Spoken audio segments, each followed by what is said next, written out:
Booyah. And in we are once again in Live Flynn, welcoming people down the local irreverent football chat with me, myself, and Badgie, and Sean himself and himself. I think I'm himself. Last time I checked. Yeah. Good stuff. How are you, Sean? You good? Yeah, not too bad, thank you, mate. I'm a bit tired today. I won't lie to you. I think, like most people here in the UK, the sudden increase of heat mixed with the rain and the humidity is just a little bit taxing. But aside from that, mate, it's pretty much gravy over here, really. Yeah. How are you, Badgie? I'm all good, mate. I'm all good. 26 degrees still, apparently, according to this. I mean, it's clearly Yeah, it's clearly picking it up from outside because in this room it is freaking much more than that. Um, to ditto such out here, pal. to such an extent that I've got my vodka lemon and vodka lime soda there, but I've also got myself a pint of water because man, I love it warm. It's sweating country, isn't it? Good evening, Karen. How are we? I hope you are well. Big waves. Big waves. Jazz hand waves. Yeah, so I'm just going to change that back a bit because I realise I was very much off centre. This is. Oh no. These are all sorts of things that you probably should do before you go live, but you know, fuck it. Fuck it. So yeah, so it is water. I mean, I'll be honest. I have ploughed through copious amounts of water today. That I think I have utilised the facilities at home more than ever before. So when you say utilise the facilities, that makes it sound like you've been on the lav most of the day. Yeah. Well, not the lav. Obviously, I'm not on, but peeing a hell of a lot. Oh, really? Peeing. Okay. Yeah. I reckon I've probably cleared about 8 pints of water. Shit, that's a lot. That's a lot of water. I can't handle 8 pints of anything. Full stop. To be fair, I can't. There's no beer here, so you know I have to milk it. Don't I have to run with it. And I've even got a fan going Fair on. dink. There's even a fan going on down there. You can't see it. Hold on. There it is, spinning around. Oh, there it is. Oscillating fan. Yeah, look at that. I then realised there's a load of other. Doing that as well, I then realised there's freaking mini badges. Dance mixer playmat has managed to make it in here as well. This is my room. Get the freak out. Dumping your crap right. in Yeah, there. I like how you're throwing that in there like you don't use it. I bet you. I mean, are you blatantly under a different name on Twitch? Like, don't know, Danji or something. Dance Danji, champion badge. dancing Banji or something. I don't know. And just on a Friday night, you're on there on your little dance mat, throwing your moves out, mate, throwing them out. Do you know what? I guarantee it. I've rumbled you big time. The thing about them is I find them more annoying than enjoyable. They're just... I honestly, this is, hand on heart, I've never ever done one on one of those little dance mat things. But it's the music that it plays. It's awful. Absolutely awful. And it was also... So it was one of those crushing moments, right? Where I've had it twice with computer games. Once with Lego Star Wars on the Wii, and I've got my little guy, and I'm running around, but I'm stood up, and I've got really going for it, yeah. And then someone says, you don't need to stand up and do that. You can just use the buttons on that controller. So I sat down and I done that, and then I was like, oh well, this is actually rubbish. At no point did I think I'll stand up and start swinging around again. I just thought, oh well, you've killed it for me. And And the dance mats, someone said to me, oh, arcades, they're fantastic. They can help you get fit, blah, blah, blah. And I then remember going there, and I was doing it. I'd done one of them. I was probably with a girlfriend at the time, probably. I mean, I couldn't tell. But done the little dancing, and then I realised that actually, throwing myself all over the place, I was bad. But if I just stood in the middle and used one leg to just tap around the thing, it was great. Yeah. But then I realised I wasn't dancing. Yeah, I wasn't dancing. I was merely throwing one leg around. I was like, I kind of lost interest in this as well. This is a bit shit. So I basically, two things that I thought could be enjoyable, I killed off within about 5 minutes both times. Someone killed one for me, and I killed the other one, and all because I just couldn't be asked to do it properly. It's fair, Dink. I mean, like, people, because you remember the when they first unlock the little stepometers, like they all they look like they're a And tiny little Tamagotchi. yeah, you And hooked them onto your and belt. then you learn, but you could just do that.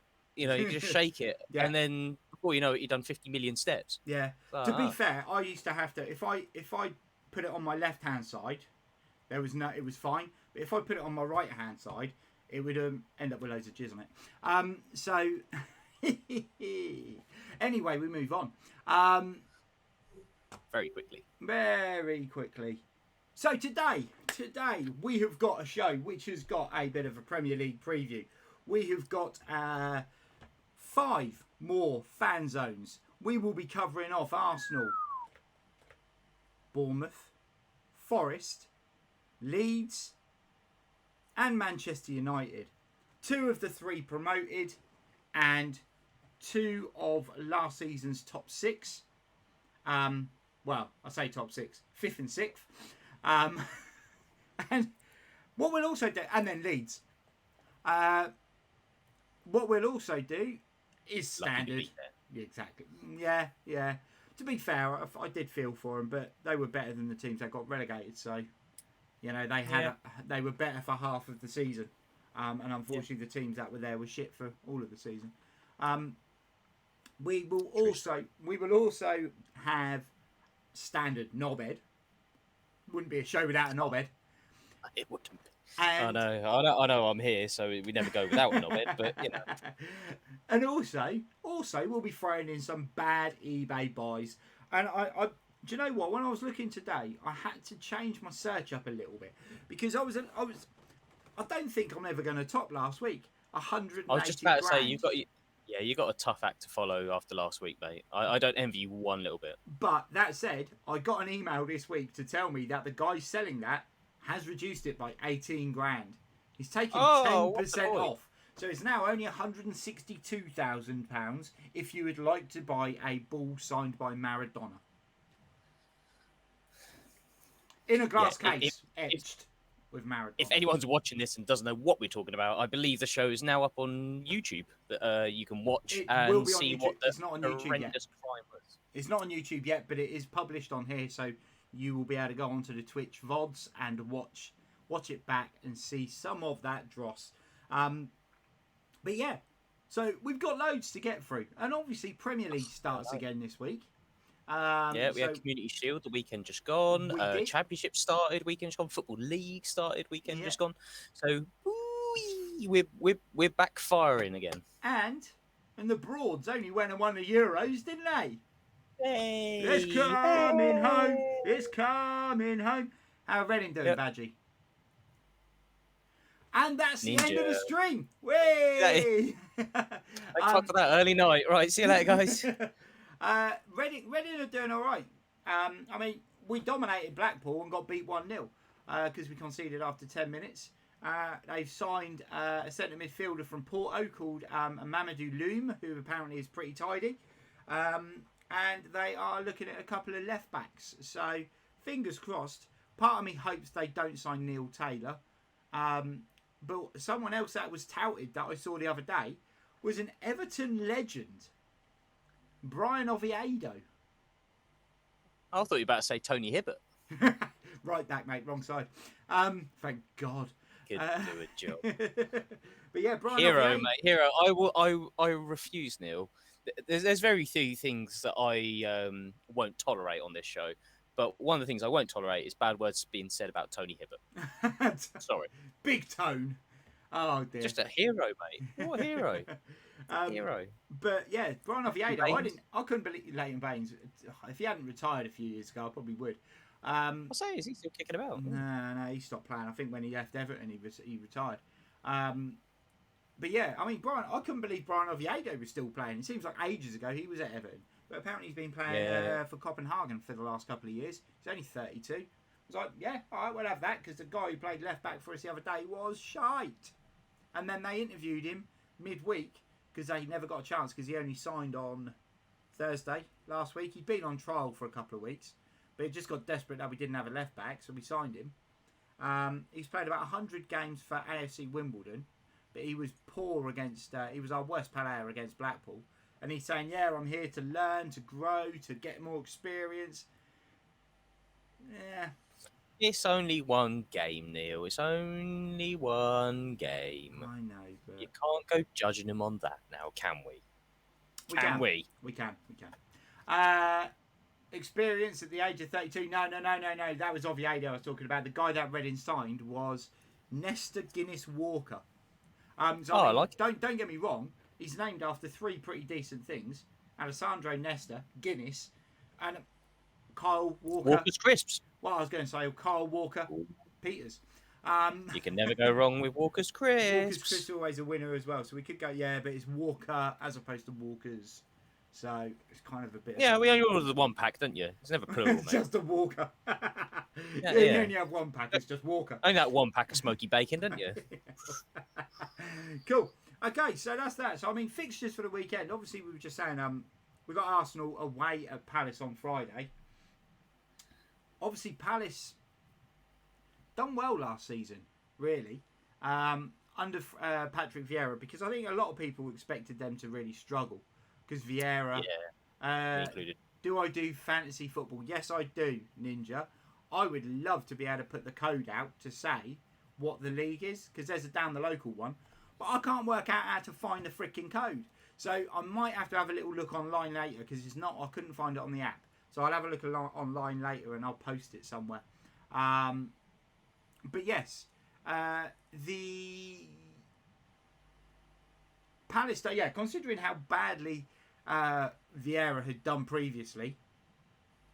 Not so nice at Nice. No, and there? not great at New York FC. So it was a surprise to see him do well. Obviously, it's because he signed Michael Elisa from Reading, who was an absolute baller for him. But yeah, I think that's a great game to start the season.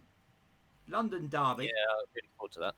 Yep, really looking forward to it. And it's interesting, to be fair, talking about fantasy football, because I decided to plonk Arsenal's main man into my fantasy football team, because I have got an inkling I think he will do well this season. So, and that is Gabriel Jesus. Yep. So it'd be interesting to see how he does on Friday night. Yeah, under the lights. He's looked very good during pre-season, and I'll be honest, we don't want to take too much glory because we've got Arsenal on Fan Zone coming up.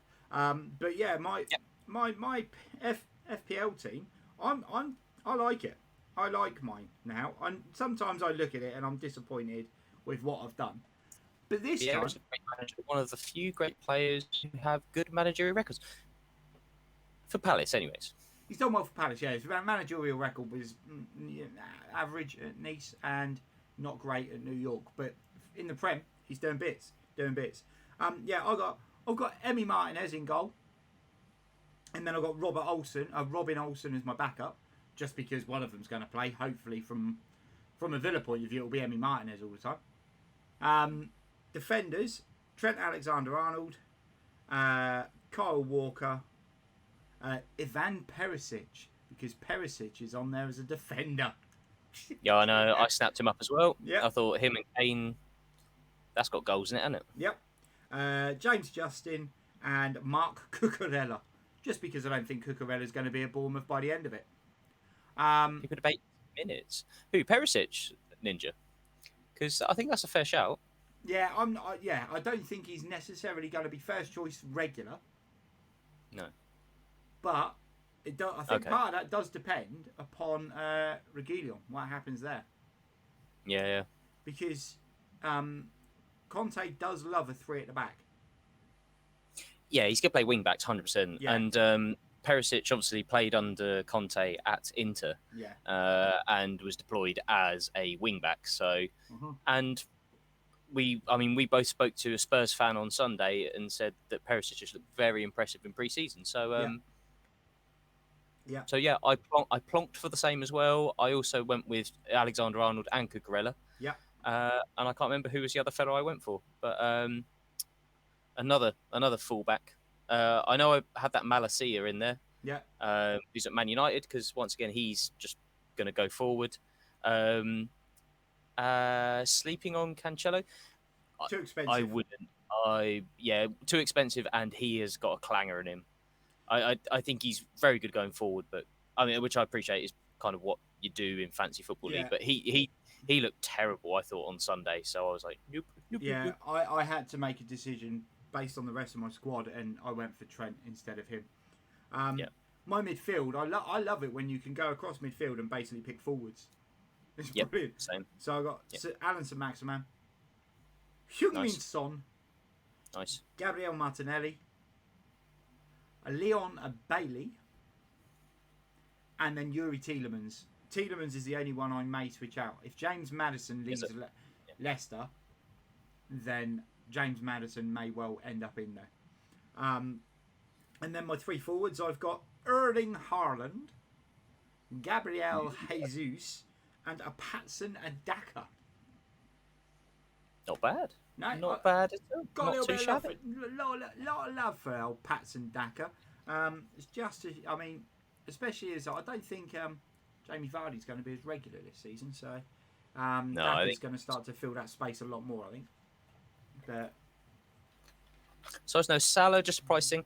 Yeah, I put Salah in. Salah was one of my first picks. Probably because once again, watching Sunday, I thought he looked phenomenal. He looked really, really sharp. So I thought that was a great shout. I've got my midfield. I had him. I had Salah, Rashford, Ericsson, Eze, nice. and someone else. I can't remember who the other one was, but yeah. And then I had Julian Alvarez, Gabriel Jesus, and Gianluca Scamacca up front. Yeah, I'm intrigued to see how Scamacca does at West Ham. I mean, he proper fits a mould.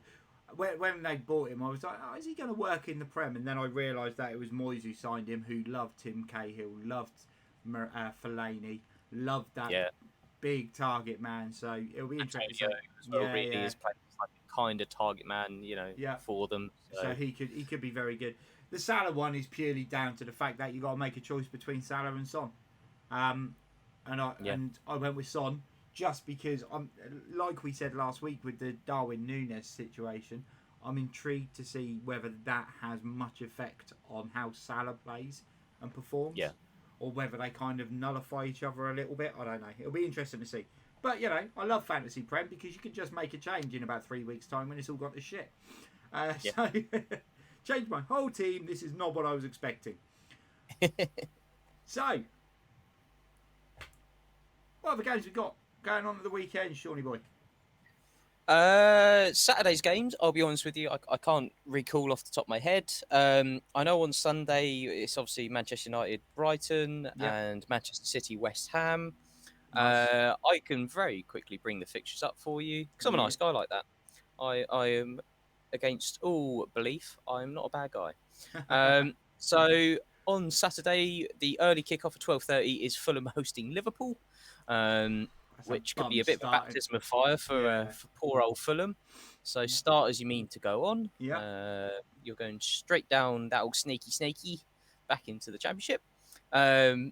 Then at 3, so the 3 o'clock games are Bournemouth hosting Villa. You've got Leeds hosting Wolverhampton Wanderers, Newcastle hosting Nottingham Forest, who are newly promoted, and Tottenham against Southampton, with the late kickoff being Everton against Chelsea at 5:30. I'm not going to lie, it's a bit of a kick in the face for the teams promoted, because I mean Fulham at home against Liverpool, that's not a nice start. No. Bournemouth have done very little to strengthen their team, and they're up against a team who are going to be really fired up for the season. Yep. In Villa, and very much the same with Forest, who have bought about 37 new players. Away at Newcastle, who are going to be very fired up for the season, wanting to push forward. So yeah, it's going to be definitely going to be an interesting start. They could have had nice easy openers with the likes of Southampton or Everton or Leeds, but no, give them some shit straight away. Yeah, absolutely. I always thought it was like a tradition of the Premier League that the bottom team plays the top team almost. So like the team that got promoted plays the league winners almost on the first day. I don't know if that was something that ever happened. I don't know where that even came from, but Norwich always seem to end up playing Liverpool, Man City, Arsenal all at the start, don't they? But I think that's just, that's it. I mean, as much as they say, it's the fixture computers generated it. Yeah, not every season it can't do. It's far too often. It's too much of a quinky dink that you get a Super Sunday Yeah, yeah. You know, where London you know Derby, there's Everton, Liverpool, Spurs, Arsenal, and Man U, Man City, all of the same weekend. Yeah, yeah, yeah. Genius. yeah. You look at the fixtures as well, and they're like equally spaced out as well, so they get as much TV rights as possible. Yeah. Yeah, Do bizarre that you one. think the World Cup will cause this season? Do I think it will cause what? Cause an issue. Cause an issue? Cause an issue this season? If that's where we're going, Ninja, upset. Do I think no? Nah. I don't think. I think the fact that it's played in the middle of the year means that England, in terms of the World Cup, have got no excuses for tiredness or anything like that after a long, grueling season. And in terms of the season itself, the only reason it potentially could cause an upset is if people go into the World Cup and get injured and end up missing chunks of games. But yeah, low balancing. I don't think it's going to be. It's not going to be It's not going to be an issue for the top teams. Norway haven't qualified, so Erling Haaland isn't going to be an issue for Man City, and a lot of the players. I don't think it's going to have a major impact. If anything, I think it may work out. As much as everyone hates it, I think it may work out slightly better, because even though the World Cup's on for that period of time, if England don't get to the final, or who else have we got loads of players of over here? Spain don't get to the final, Brazil don't get to the final, Argentina even to an extent. If none of those teams get to the final, then that just gives people a winter break. Yeah, basically. So I don't think it's going to be a major issue.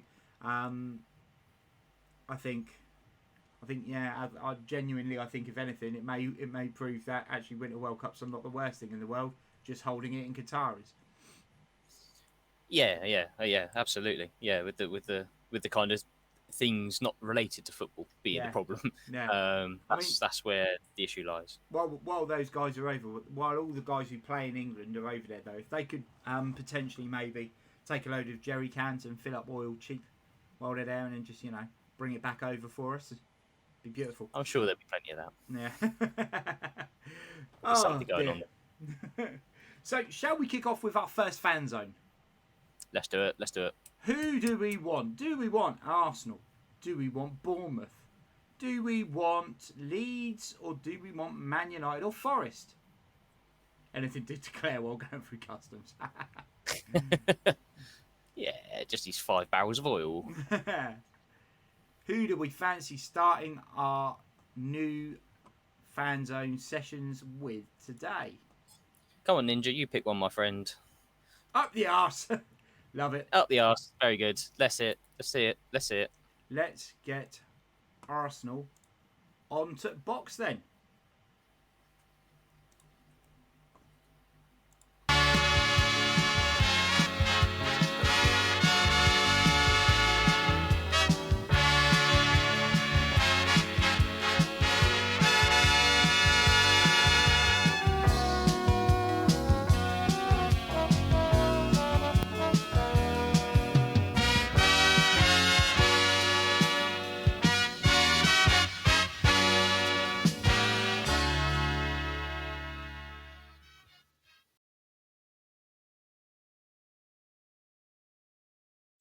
Hey, my name's ErfModeDan.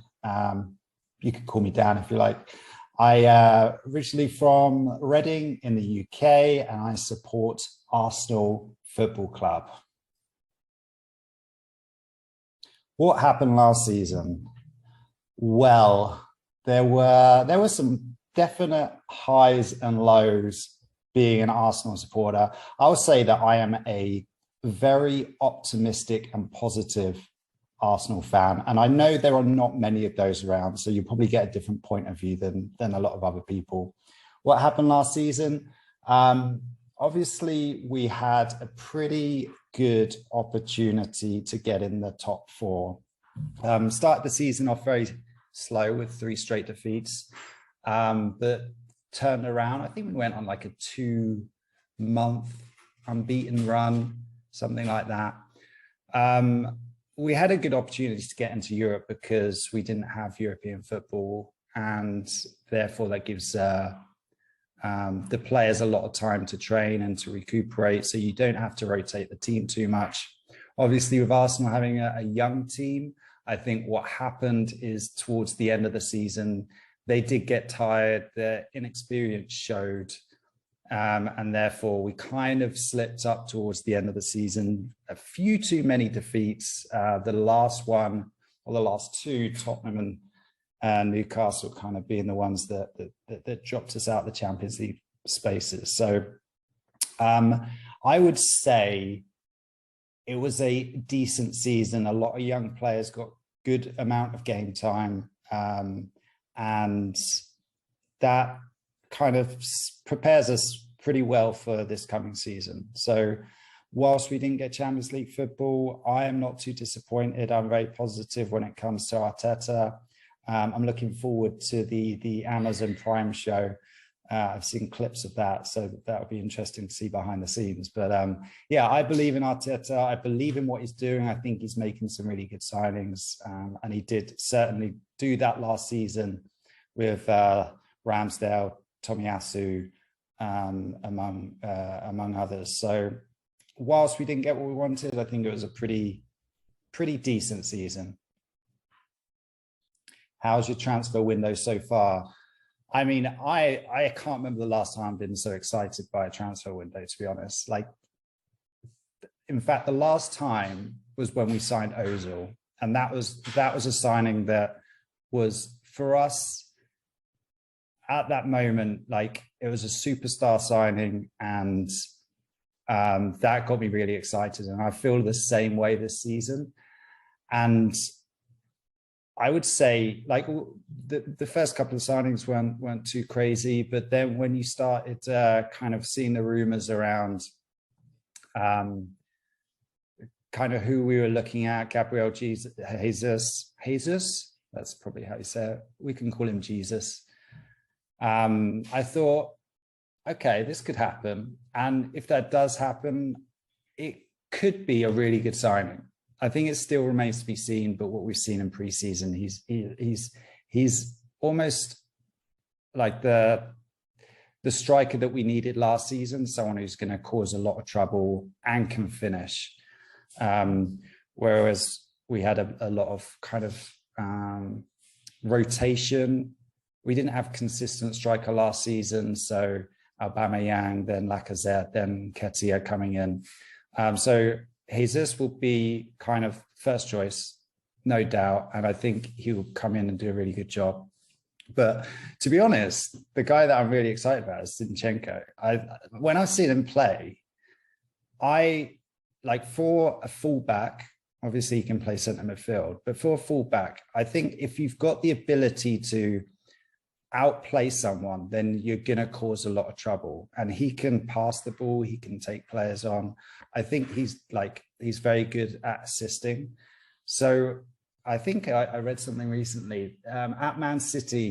He was someone quoted him as being a better technical player than De Bruyne, and I think you can see that in his game. So I'm really excited about both Zinchenko and Jesus. I think the other signings that we've made, I mean, actually, Saliba coming in, hopefully we keep hold of him. I think that gives us a really good option at centre back. I think if we need to, then we can use White at right back if Tomiyasu's not fit for the whole season. So I think we got some good defensive options as well. So I'm really happy with our transfer window. I think maybe what we need to do is get rid of some players, and maybe we need someone as a backup to Thomas Partey. What more do you want / need? Well, I kind of hinted at it right there. We definitely need to sell. We've got a really big squad at the moment. I think we can get rid of one of Bellerin or Cedric Suarez. Mari can probably leave at centre back, and Tavares probably go out on loan. So we do need to clear out, especially when it comes to defence. I believe midfield, we're looking pretty good, but I worry that if Thomas Partey gets injured, then we might struggle. Laney came in and did pretty decent last season, but is he good enough to take us to the next level? I'm not sure. It depends. Like if Partey stays fit the whole season, I think we're golden in midfield. I'm one of the Arsenal fans that really like Xhaka, and I think we've got some really good kind of young talent in there. Saka, Odegaard, Smith Rowe. I didn't mention Vieira, who I live in Lisbon. So I've got some Portuguese friends, and I'm told that this guy is like really good. I've seen some clips. It wasn't too amazing, but I think he could be someone who comes in and plays a good role, if not being a starter, but someone who can make a difference when coming off the bench. And yeah, I think up top we're good, to be honest. Nelson probably needs to leave to get some game time, and Ainsley Maitland-Niles probably needs to move on to get some game time, to be honest. But I'd say a DM, and otherwise we're looking pretty nice. Season's expectations. We really need to get top 4. I think Manchester United are going to need a bit of time to transition. They are a little bit slow in the transfer window at the moment, not getting the players in they want. Obviously, with Ronaldo wanting to leave as well, that creates problems for them potentially, or maybe it just gives other players a chance to step back in. Chelsea are struggling in the transfer window, to be honest, and they had a really poor game against us in pre-season. So I do see an opportunity to get into 4th. I feel like we've had a good pre-season. It'll be interesting to see how we do today against Sevilla, I think it is. And I feel like we have a good pre-season, probably ahead of Chelsea, probably ahead of United at the moment. It'll be interesting to see what Spurs do, but I guess they're probably the people you're up against in the league. A European title would probably be a good season for us. We should definitely be aiming for that, to be honest. Where we are at the moment, I think we've got the ability to win the Europa. So top 4 and Europa crown. If we can get a domestic cup, then why not?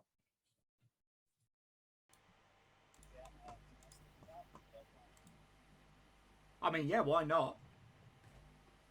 Why not? Europa League, do you know what? I'm not going to disagree with Dan there. I'm going to disagree with some of the things he said. I mean, I could disagree with a lot of it, but yeah, I mean, I don't think they're going to be up there for Europa. I don't believe that for one snip. See, I think I think they could. I genuinely think the way Arsenal play probably will suit them better in the Europa League than it will in the Prem. I think the other teams in that competition will be better than them. Full stop. I think, and where there was obviously, we were sort of just off air pointing at certain things, and obviously, the players that Dan was naming about potentially getting rid of Maitland-Niles. Yeah, I don't mind Maitland-Niles, but his time is done at Arsenal. He's not getting games.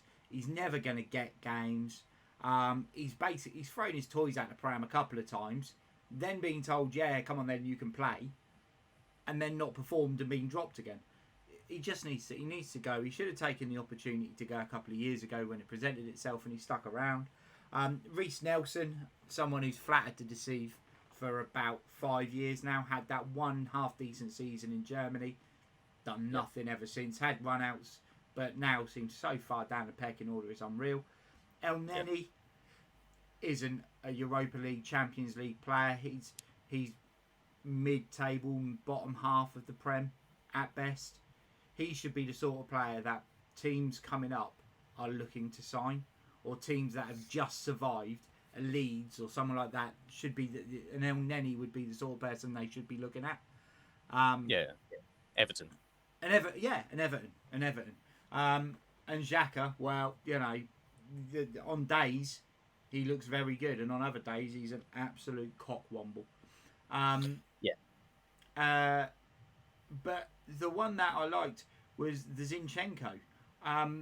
I'm not convinced that, we said this last week when we talked about when Dave done the Man City and talked about Zinchenko going, and we said for Man City that's a much better deal for Man City than it is for Arsenal. Yes, he's adaptable. Yes, he can play in lots of different positions. That's when you get to a certain age and a certain level, though, that's not a good thing. No. I totally agree. And that's part of the problem you've got with Maitland-Niles. No one actually knows where his best position is, so he just flits around and he just fills gaps, and that's not a Premier League player. No. But Zinchenko, I mean, when Dan said, someone at Man City had said that he's technically a more gifted player than De Bruyne. I'll tell you what, some of those people at Man City must be off their freaking tree. Yeah, I mean they can borrow these if they want, because if you think he is in any way, shape or form better than De Bruyne, then you're off your fucking Nelly. You really are, That's. And I mean, we don't know the context that's in. We don't know whether they're saying, do you know what? Yes, he can do more keepy uppies, or yes, his tricks and flicks are better, or yes, he's naturally a fitter person. We don't know the context, but for someone to say that technically he is better, it just seems really bizarre to say. They were probably saying that when someone offered 20 million and they said publish this, and then an offer comes in at 40 or 35. So all in all, top 4 for Arsenal. It's achievable. It's achievable. I think it's achievable. Yeah. Do you think top 4 is more achievable than winning the Europa League? Yeah. Okay. 100%. Okay. Absolutely 100%. I completely disagree that they will do anything really in the Europa League. I think that the teams that will be in there are better than them. I think your likes of your Roma would be a better team than them. Maybe, yeah. Teams that are going to drop out the Champions League. There's always one or two really class teams that drop out the Champions League. Yeah, Sevilla will drop out. Yeah, Sevilla are in the Champions League, so they'll guarantee to finish third, so they can go and win the Europa League again, won't they? Yeah, I mean, you got your likes of Villarreal as well, who I'm sure. Yeah. I don't know where they're with the Champions League or not, but they'll be in Europa. Yeah. And they could boss Arsenal. I think. I could just think of loads of teams really. I think they're trying to fight on too many fronts for Arsenal. The undoing for them will be that striker. I know Dan said that he thinks up front they're okay, but that central striker, if they play with 2 wide men and they play Gabriel Jesus through the middle, he's not going to be able to play 50 games. No. So your backup at the moment is Nketiah. Yeah, I think Nketiah will. I think it'd be pretty fair. I see it as sort of like a 65-35 split probably. I think Jesus will start 65% of the games, and Nketiah will be the other 35%. I can see Nketiah being pushed wide. I can see Jesus being played wide. Maybe a change of getting both of them up front. Yeah, who knows? Who knows what Arteta's done? But I think that Jesus. I think I said last week. I think so far he's been the signing of the window, kind of punch for punch almost. In what Arsenal need. And how much he's cost, and what they're getting. I think it's a hugely underrated thing that they've just brought a striker who has Premier League experience and has scored. I don't know what his record was at Man City, but it always seemed like he popped up with a goal. It wasn't always, bad at all. you know. So I think that's a really, really shrewd signing for 45 million. I think it was something like that. Yeah. So 5 million less than Raheem Sterling. I think that's a real solid, good little deal. That so, and I think it'll pay off. I really do. I think that he will fire them into the top 4, and that's what Arsenal need to concentrate on. They need to get back into Champions League football and build from there. Yeah, no, I completely agree. I mean, that Champions, I think if they're given the choice of going to win the Europa League and finishing 5th, or not winning the Europa League, maybe having a decent League Cup run, winning the League Cup and finishing 4th. They've got to go for the League Cup and 4th. They can't be, that 5th place is no good to them again, just to go back into the Europa League. They'll get into the Champions League by winning the Europa League, but you just know that they'll do really well. They'll get to a point and then they'll bottle it at the end, and they'll miss out on the other, like they did last season in the in the run-in for the league. Everything was set there. They were dominant. They were the team in charge, and then it all went wrong, and it just went bizarre. But yeah, so that's Arsenal done. Who should we see next? Who should we pick apart next?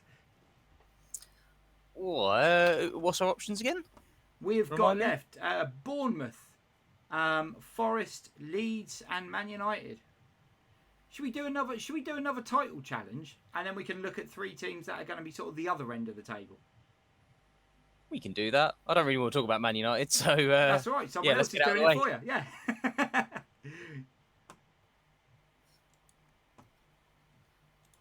Hello, everybody. My name is AlehStair. A little bit about me, I guess. I stream on Twitch under the name AlehStair, and I co-own the FM playoffs. I am a Manchester United fan, so I've been invited to answer a couple of questions regarding Manchester United, I suppose. What happened last season, I'd rather not talk about it. It was a bit of a mess from start to finish. We were severely lacking any sort of plan. We were just terrible. Nothing seemed to be clicking. I think Ole Gunnar Solskjaer got found out in terms of his actual management ability. That sort of honeymoon period well and truly wore off.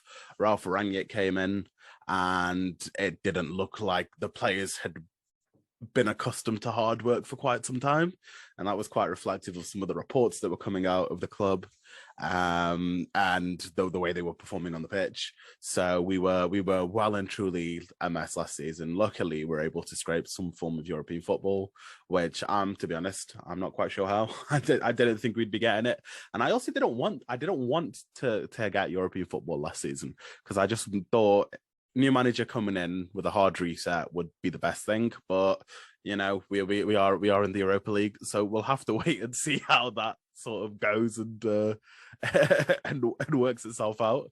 But last season, definitely not a season to remember. The transfer window so far for Manchester United, I think people are giving it a lot more stick than it's kind of been. We've signed the likes of Eriksen and Malacia and Martinez so far. I don't buy into the whole he's not very tall, this isn't FM or FIFA. You don't need to have big towering centre backs like everybody seems to think. I think if you're intelligent, that's more than enough. There's been really good defenders in history who have not been 6 foot tall. So for me, it doesn't matter. Well, evidence is on the pitch. He had a good season for Ajax, and obviously he's quite tight with Ten Hag. So I think that's really good. Again, young sort of left back in Malacia as well coming in. It'll be interesting to see how he develops, and a little bit more competition for somebody like Shaw, who maybe at times lacks motivation, cannot be a bad thing. And obviously Christian Eriksen coming in. He's a world-class midfielder in his prime, 30 years of age. He's definitely not past it. He can still perform to a really top level. So yeah, I think that's a really interesting signing. But I guess the one that's dominating is Frankie de Jong. Now, for me, I don't believe for a second that de Jong and Erik Ten Hag don't have each other on WhatsApp. And I don't believe for a second that if there wasn't some form of willingness to go there, we'd still be talking about it now. And I don't believe that Christian Eriksen would be number 14 right now. I think he'd be number 21 if Frankie de Jong was not coming. But that number 21 is very much available and up for the taking. Barcelona have their own issues, which they're trying to, at times, what looks to be illegally work their way around, which I guess we won't go into. But I don't believe for a second that this sort of rigmarole is still going on if there's no chance that he'll be there. I believe before the window closes, he will be a Manchester United player. I think... looking at the way Xavi's talked in conferences, looking at the way the Barcelona are talking and the sort of asking prices, United know that Barcelona can't really turn the deal down. So why on earth why on earth are we going to cave into your demands? They're not in a position to negotiate. But Barcelona, I think, because of their history and because of their name, probably haven't realised that yet. But towards the end of the transfer window, they will. And if that allows us to have maneuverability on other position sorters up front, like Benjamin Sesko has been linked with Manchester United, and I mean, I've had him on FM, he's pretty good, sort of thing. So yeah, I think this transfer window so far, the 3 of the players that we brought in are going to improve the squad. Confident De Jong will sign, which will make it a really, really good window. And if we get that backup striker, especially with the rumblings around Ronaldo, how true they may be, I'm not sure, because today Ronaldo's been a little bit vocal, saying this media's a joke, basically. So you know, depending on that, whether he stays or leaves, it would be nice to have that backup striker as well. We don't know how Martial's going to perform when it comes to the actual season. His track record's not been great. I know he's had a good preseason, but preseason don't mean anything. Andreas Pereira looks really good in a few preseasons in the past, and now we've offloaded him to Fulham at 26 years old, finally able to sell him because we couldn't sell him before that. So yeah, I think this transfer window has been quite good, and I'm more excited than I have been in a while for the season to come around. What more do you want / need? Is it in terms of like the transfer window? I think the number 6 is definitely needed. Although I am quite a believer of McTominay isn't a bad player. I think in the past, and I don't know if it's Fred's fault because I don't know what the instructions were like and they didn't look very good. I think Fred is quite ill-disciplined when it comes to positioning, and I think that mudded the team a fair bit. You'd see Fred on the right, McTominay on the left. The ball's going over to that right-hand side. All of a sudden, Fred's tracking. McTominay's already there. Now there's a gap, and that's not good. I don't know how things will improve under Ten Hag, because I'd imagine he's going to be a lot sterner than previous managers would be when it comes to that sort of stuff. Ranić, for as good as he may be, didn't have the pressure of my job's on the line here. Ten Hag will. Ten Hag won't stand for that sort of shenanigans, let's say. So I think the number 6 is what we need, but maybe not the importance that a lot of Manchester United fans maybe think it is, with the changes that are happening and the way that Ten Hag's wanting to play. And to be honest, one that I haven't really seen a lot of is the goalkeeper position. I think we need another goalkeeper. I think, especially now Dean Henderson's gone out on loan. I know Tom Heaton is a Premier League quality keeper, but he's getting on a bit. De Gea, last season, very good. 2 seasons before that, not very good. So we know he can be inconsistent. And to be honest, I think his consistency fully relies on how well the team's doing. When we were consistently getting top 4, the couple of seasons before this one, De Gea was not playing well. But now I don't know if he's as good as we maybe think he is, or when the rest of the team's doing dire, when De Gea makes a good save, it's better, sort of thing. So I guess time will tell. I expect the team to perform better this season, but again, De Gea, we're not too sure how we'll fit into Ten Hag's system, because De Gea does like to stay on his line. Ten Hag does not want his keeper to stay on the line. So I think we could do with a young goalkeeper. I'm not too sure who, to be honest, but I think if we manage to sort of get that sort of sweepy keeper, quite an eccentric keeper who can play the ball with his feet, is very comfortable distributing it without using his hands, I think that would serve us in good fortune for the season to come, dependent on how De Gea performs, because at the moment, obviously, we don't know. De Gea is not a sweeper keeper.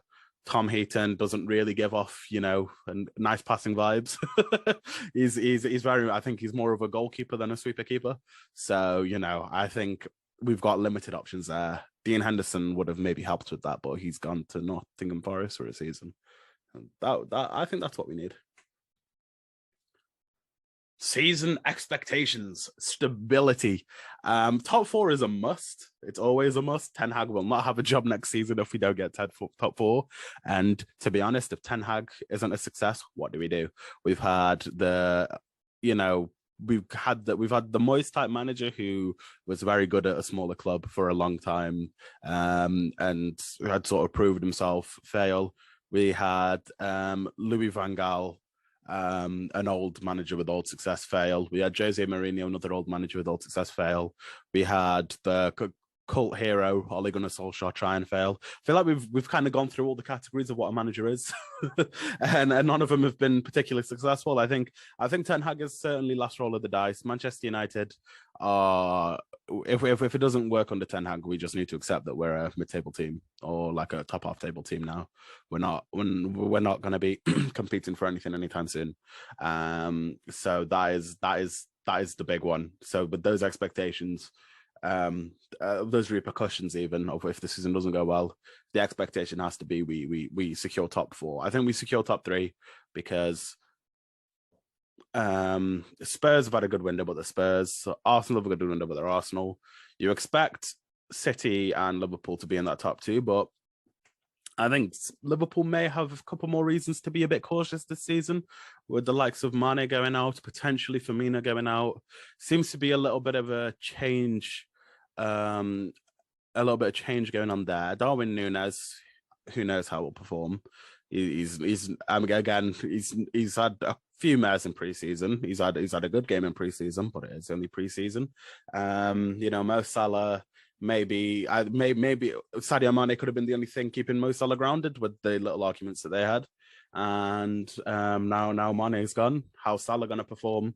His XG to goals is on the very high side compared to other players. He needs a lot of opportunities in order to get the goals. So, there's that. If I was a Liverpool fan, I'd be a little more concerned. So maybe we could sneak in higher if things go absolutely successfully. Chelsea have had a really poor transfer window. They've had obviously new owners in at the club. I don't think Tuchel's a great manager, to be honest. I think he is a little bit overrated. I can't see them really battling for top 4. I think top 4 this season, or top 3, because I think the top 4 will be the teams, but I think top 3 will be City finishing top, and then that second position could be any one of Tottenham, United, and Liverpool. There is a lot of bias in that, but I can't. I think if things click for Ten Hag, it'll be interesting, especially if we're able to get some of these signings over the line. Spurs have had a really good window. Conte is a really good manager, but they are still Spurs. The players aren't used to being in a position where they're actually having to win stuff or achieve overly. And we've seen that in the past from them when they've been in big games that they've bottled it. And again, like the reasons I say to Liverpool, little bit shaky, mate. So it's going to be an interesting season. If we don't get top 4, though, we're done. We're done. Simple as that.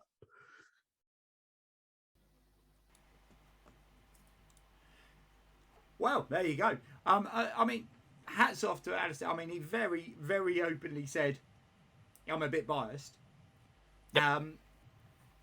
And in some of the things he said, he is 100% right in that. And we were talking off air. If they sack Ten Hag, there's every chance if Ten Hag doesn't finish in the top 4, Man United may sack him.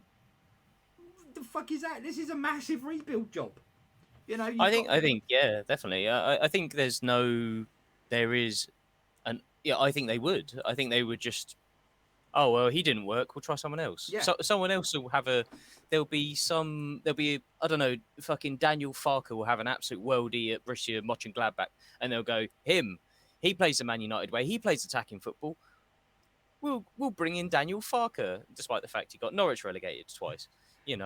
So they won't. Summer. Don't get young. They can't. Summer, you are absolutely cock on. Cock on, may I say. I am absolutely adamant. Big Sam, yeah, Ninja. Yeah, bring in Big Sam, mate. He's always lurking. But yeah, bang on. I absolutely De Jong disagree. ain't going to go to Man U. Yeah, no chance. De Jong, Not on your Nelly. De Jong will probably end up at Chelsea if he goes anywhere. He does not want to leave Barcelona. He won't, and he's in the same situation as Ronaldo with regards to that top 4 spot. They want to be playing Champions League football. They don't want to be dicking around in the Europa League. It doesn't matter how much. And do you know what? It shows a lack of commitment to an extent from Ronaldo more so, but it shows to an extent that these guys are not prepared to lower their levels, no matter how much money is thrown at them. I just think that there's more than us football fans, you know, really care to, you know, to interact with, I suppose, Yeah. with this, because you've got agents in their ear holes Yeah, yeah. going, oh well, if you play for a Europa League team, we're not going to get this sponsorship deal, Yeah, and that's you know true, what that yeah. means, don't you? That means no more monies for me. Oh no! Yeah. So you know, there's a lots of things going on, and it'll be the same for De Jong, in that, you know, and like he said openly, he does not want to leave Barcelona. Why would you want to leave a team that is consistently in the top 2 in their league, consistently reaching the latter stages of European competitions, consistently challenging for domestic cups, in a nice sunny country, in a beautiful city, to come to fucking Manchester United, excuse my language, to you know, compete for nothing, basically. Yeah. Just compete for nothing. Like, you are competing for nothing this season.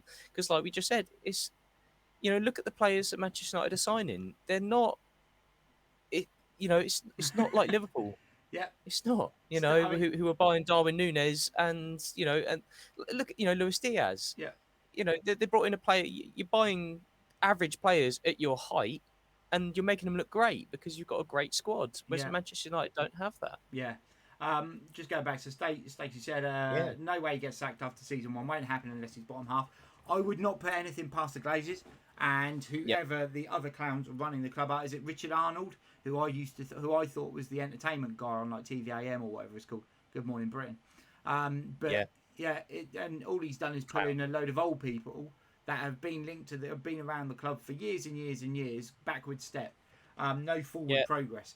And I genuinely, I would be very concerned if they did sack him, but I would not put it past them. And you are 100% right. They are a bunch of greedy fuckers, but I think more so the agents sometimes than the players. Sometimes some players do genuinely still play for pride and status as opposed to the financial. So Mark And just on that point, I believe that, you know, Cristiano Ronaldo is one of those players. Yeah, I agree. People pay him stupid amounts of money because he is the best player or one of the best players in the world. That's why they pay him stupid amounts of money. But he still has standards. He went back to Man United to get them to the Champions League this season. Give them that season, get them in the Champions League. He done as much as he physically could. Yeah. Easy, and the rest of the team let him down. You know, not much you could do about that. Apparently, Chelsea have officially signed Mark Cucurella. Really? Apparently gone through. Playing for good old days. The reason Haaland was so cheap is because the agent died a month before. It was also because he also had a clause in his contract. That's why no one paid the money last season, because they knew his contract. The clause kicked in this summer and it dropped his asking price significantly. Yeah, he had a buyout clause in his contract. It was 76 million, dropping down to 56 this season. So that was already in there, and that's why all the clubs were holding off. So it had nothing to do with Mino Raiola, because I believe his agent's one of Mino Raiola's cronies. Yeah, so. And it was one of Mino Raiola's cronies who died, who was previously Haaland's agent. I think there was someone else who worked under the umbrella, so he's just switched around. But he came under the same umbrella. I reckon you're going to see a whole set of new rules this after this season. People blaming United for being slow on that deal is mad. Barca should be dragged to... 100% Barcelona should be dragged. Agree more. Yep. Julian Nagelsmann said it exactly right when they bought Lewandowski, and he said, how are Barcelona able to be £1 million in debt, not getting financial... £1 billion in debt, not having points deduction, not being investigated by financial fair play, and still spending over £100 million on players that they can't even register. What the fuck? And then this week decide to sell a load of their assets in their studio, TV studios. Yeah, sold it to some fucking cryptocurrency. That is probably owned by someone else within the club. Yeah, of course it is. Of course it is. Shifty as fuck. And they just get away with it time and time again. And it's just insane. It's insane. It just shits all over everything that we care about you know, to me, it makes us sitting here talking about football completely irrelevant. Yeah. Completely irrelevant because we're sitting here talking about the stuff that we really care about, you know. And this is why, like, I'm not going to keep going because I could talk all night. But, you know, like, no, genuinely, like, I don't give a fuck about football nowhere near as much as what I used to. And if it wasn't for the fact that I'm such a good friend with Badgie and, you know, and that I do a bit on Twitch, I wouldn't do this show because I very rarely read any of the gossips or anything. I just watch football because it's like a pastime, you know. I don't even really take much of it in anymore because it's a business. It's got nothing about it that fills me with any kind of genuine, you know, passion anymore. It died years ago. And I think the thing that hurts me the most is 10, 12 years ago, Guardiola's Barcelona and the build and Ronaldinho there and even R9 back in the day and that sort of thing, and the glorious football that was played and the way they'd done things and went about things and getting players through. So you had Guardiola come through, then you had Iniesta or Xavi, then Iniesta, Busquets, as much as we don't like biscuits, Messi, all of these people coming through the academy, getting those games. It's tarnished. It's been tarnished by this absolute debacle now. How have they let it get so bad? How has it been allowed to get so bad? They had the presidential elections. They were £1 billion in debt, and you got John Laporta going, and they're going, yeah, we're going to sign this guy and this guy. Someone's got to go, mate, we've got fuck all money. Yeah. Where's the money coming from? It's fine. It's fine. We got him. It's fine. He's coming in. It's fine. Lewandowski just alone. You know, just by the lettering on the back of the shirt, we're going to make 1 million back. Ah, you prick. Anyway. Yep. So, Man United, not going to finish top 4? No. No, I agree. You heard it here. You heard it here, boys and girls. And I think I made a call as well on the show towards the end of last season that I would genuinely have a £5 bet with anyone that will take it that Newcastle will finish above Manchester United. Still. I'll have a £5 bet with someone. Isn't there a saying, if I'm 100 in debt, it's my problem. If I'm 1 million in debt, it's the bank's problem. Yeah, certainly seems that way. Ninja, you Spanish? 5 you a Catalan? subs. Well, if Newcastle finish, I like that. If Newcastle finish above Man United, I mean, I'm not gonna lie. I think that. Mate, I'll do anything for 5 gifted subs. Like if anyone follows my Twitch channel, you will learn. I will do anything for 5 gifted subs. I genuinely think that is arguably one of the weirdest shouts I've ever heard. Newcastle are never going to finish above Man U. Well, they will, but not this season. 5 gifted subs in Badgie. We'll have 5 gifted subs on it. 5 gifted subs. All right. Yeah, I'm good with that. I can roll with that. Trying to think. We like a bit of controversy on this show, Yeah. So Yeah. So you are welcome. Yeah. There you go, Stacey. I'm taking that bet for you. So Sean will do 5 gifted subs to this channel. And if Man U finish above Newcastle, I mean, we've both got to hope that we're still streaming in a year's time. But I mean, if this heat wave carries on, I won't have clothes left. I'll have just melted them all. Yeah. So streaming, mate. I probably won't be alive in a year's time. Yeah, so Twitch's no nip policy will be Jokes well on out you. the window. But I reckon now it's time for maybe a little bit of this. Oh, what's he done there? Knobhead of the week! Knobhead of the week. I mean, let's be fair. We've just absolutely ripped into Barca. It could be them. It could be. Well, I'm guessing there's loads. Go for it, Shawnee boy. Who is going to be in your runnings for Knobhead of the week? Well, it's in this week's runnings. I mean, it is the full Grand National of knobheads, really, to be fair. Because like you said, there's loads. I mean, you could go with all these players that are going to Barcelona. You like your Lewandowskis and your Rafinhas and stuff that are going there when they're not even technically can be registered. You could go, what bunch of knobheads? You're doing that. You're joining a club that haven't got any money. You know, a club that I think, remind me of the French team that got Bordeaux getting Bordeaux. relegated into third division, but they're for £40 million of debt, not a billion, 40 million, and 40 million, and 10 million is still owed for a transfer from 2018 of Malcolm.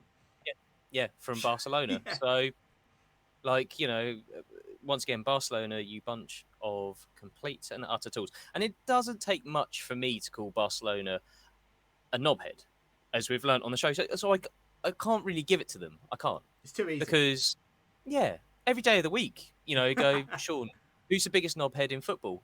Barcelona. Closely followed by PSG normally. Closely followed by PSG, and you know, but we're going through this. We're going through this. Okay, so you know, Barcelona. Yeah, we know they're always knobheads, so we can't really give it to them.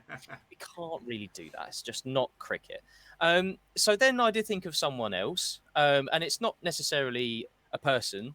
It started off with a person, but I'm gonna go with referring to these collective of knobheads. So I was considering. I'm not going to give it to them, but I considered giving it to all the England fans, giving them a bunch of knobheads, because you know no one's everyone typical misogynistic England. Right. You've been going, oh, women's football, eh? You seen what these girls are doing? Oh yeah, think they can play football? All that bullshit. All of a sudden they win the Euros, and now it's the greatest thing I've ever seen. It's just any other. It's typical, innit? It's just typical England. It's just that whole. You know, Andy Murray. He's fucking Scottish, mate, but he wins Wimbledon. Oh, he's a top lad. Oh, Andy, isn't he, eh? Top one of Brit. England's best, mate. Top Brit. He's top Brit. Yeah. Oh, yeah, that's what I meant. Yeah. He's British, isn't he? Yeah, he's not English. Yeah. You heard him speak, mate. He's clearly Scottish. Even he said he's Scottish. Yeah. So you can't help but sort of. I kind of felt a lot of people who've been going, oh, it's great, isn't it? It's fantastic. Oh, isn't it brilliant? Did you watch any of the games? Oh no. Only the final. Do you know? Yeah. And come on, they are, you know, they're your typical Man United fan of 20 years ago, aren't they? Oh, I'm a Man United fan. All right then, name who played centre back. Oh well, what's his name? You know the one. He plays for England, doesn't he? Yeah, you know the one. Yeah, looks like a duck. Yeah, him. You know, no knobheads, bunch of knobheads. So especially people at work. Because once again, there's people coming up to me, oh, Sean, it was great, wasn't it? It was brilliant, yeah. I don't know any of the names of the players, but it was great, wasn't it? You're a knobhead, mate. You're a knobhead. But it's more kind of aimed at him. All right, it wasn't a collective, it was just him. Okay, fine. So I did think about that. But, there's one person, Neil, who we have not given knobhead on this show, who I'm really angry with myself that I've not given him a knobhead of the week.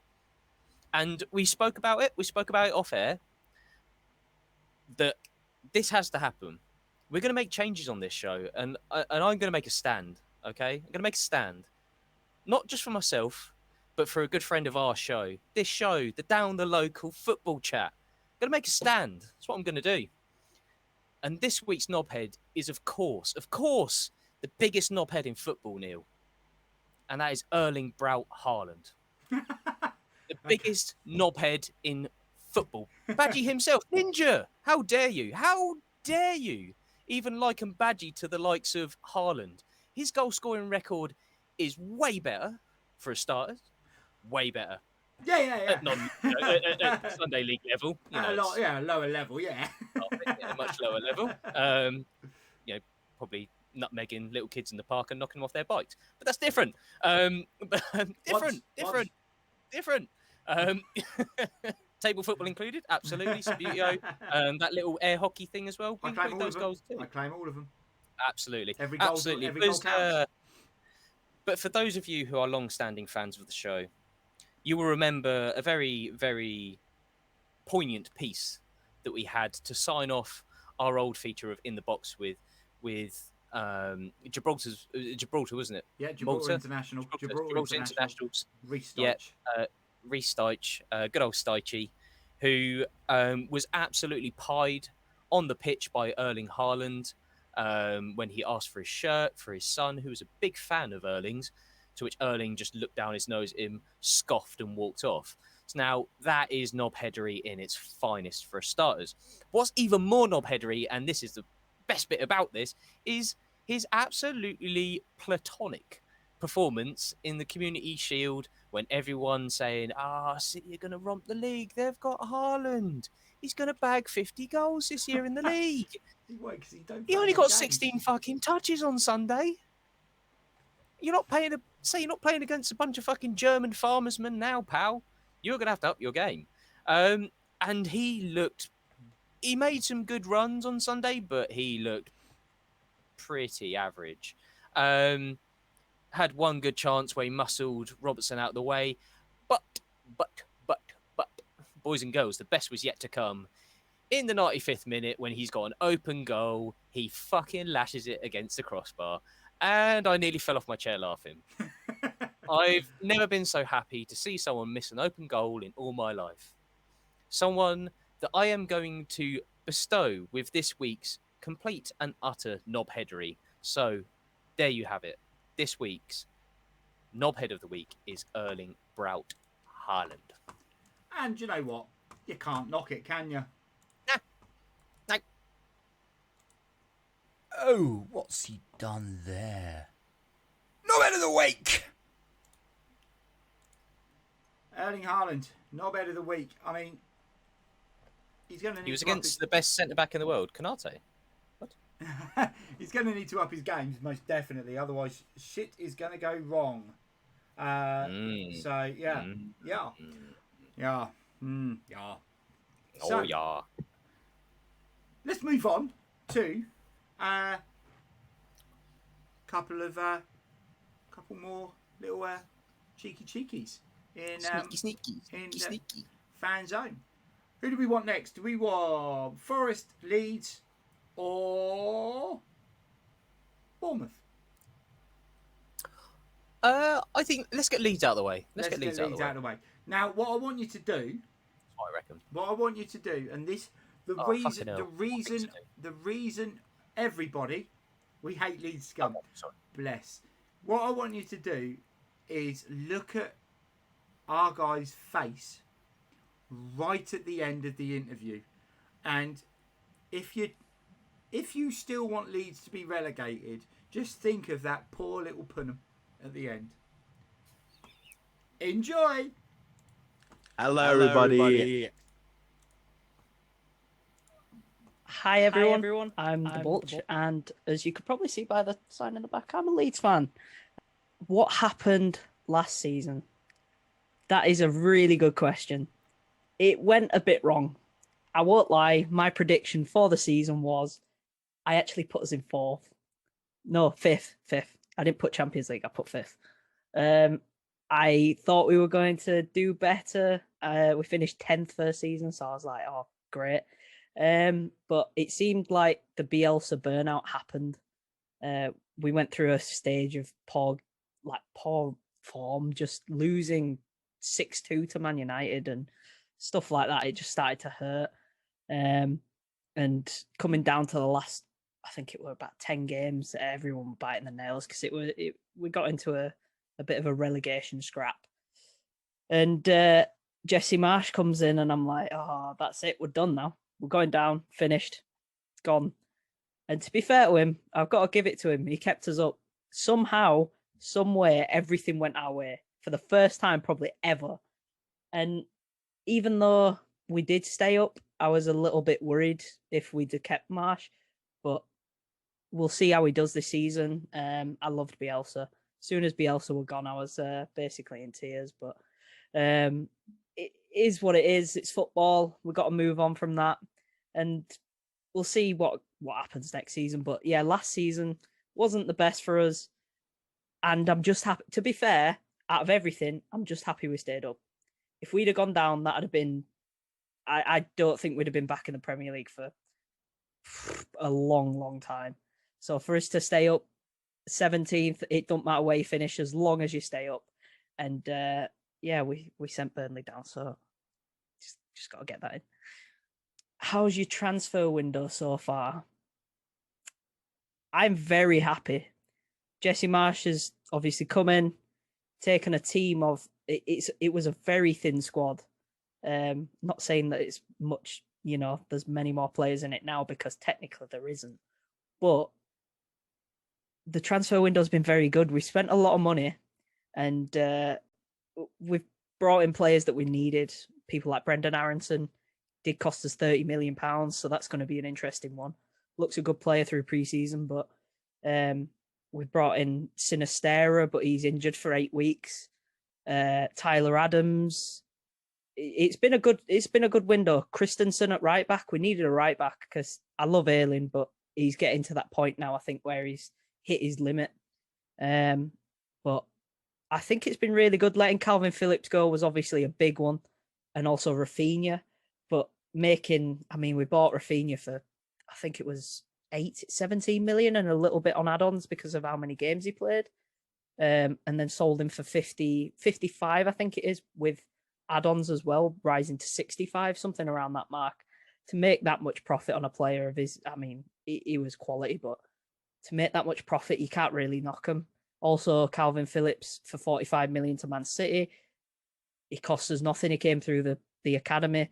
So that's another 45 million profit. So really, we've made the money back that we've spent. So I think we've had a really good transfer window. We've obviously got a few positions that we possibly still need, but I'm very happy with how it's going. Pre-season's gone well. They've looked lively. They've looked like good players. They're obviously players that Jesse Marsh has worked with before, so it's an interesting one. I'm not really sure how that normally goes because he likes them at the other teams, but it's different league. But we'll see how they come into it. And fingers crossed. We've spent, I think it's over 100 million now. It's getting close to that, so it's quite a big transfer window. So if it doesn't work, we're in a bit of danger. What more do you want / need? A left back. I've been saying it for I don't even know how long. A left back, please. I just beg. If there is anybody out there who's anything to do with Leeds, a left back now. It's one position where we just haven't, for some weird reason, we've never signed a left back. We had Alioski, who technically was a winger. He does play left wing back for North Macedonia.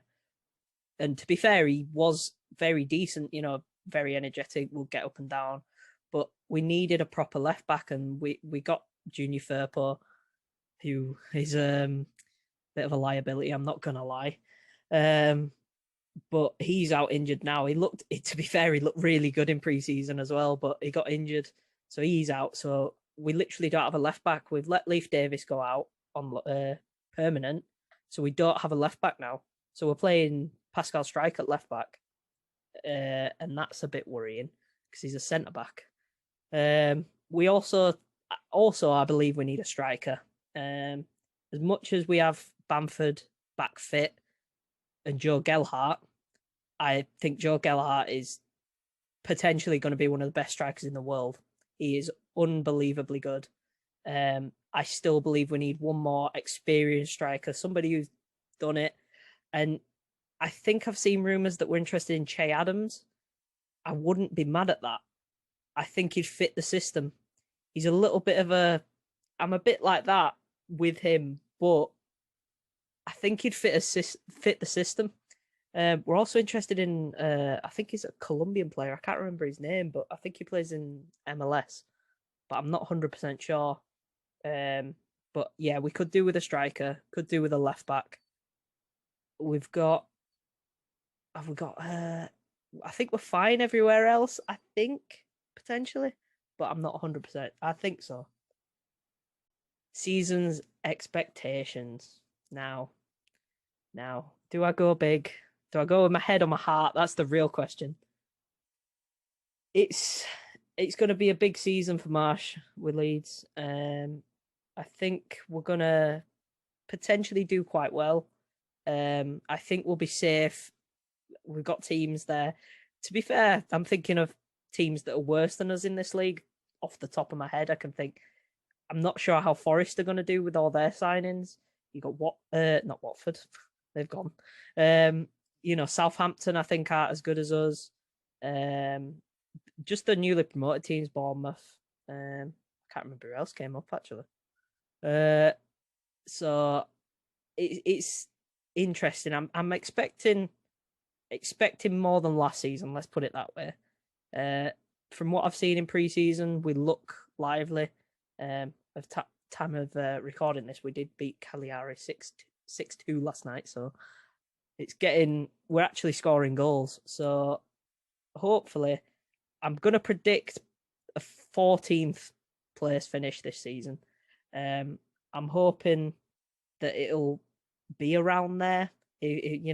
Just be comfortable, get enough points on the board, be comfortable. I can't be going through a whole load of sitting at last game of the season with my shirt like this, not being able to watch the game and watching Burnley on my phone, and honestly awful. So just comfortable, please, Leeds. If you can ever do something, just do it comfortably, because I can't take it. I can't take it.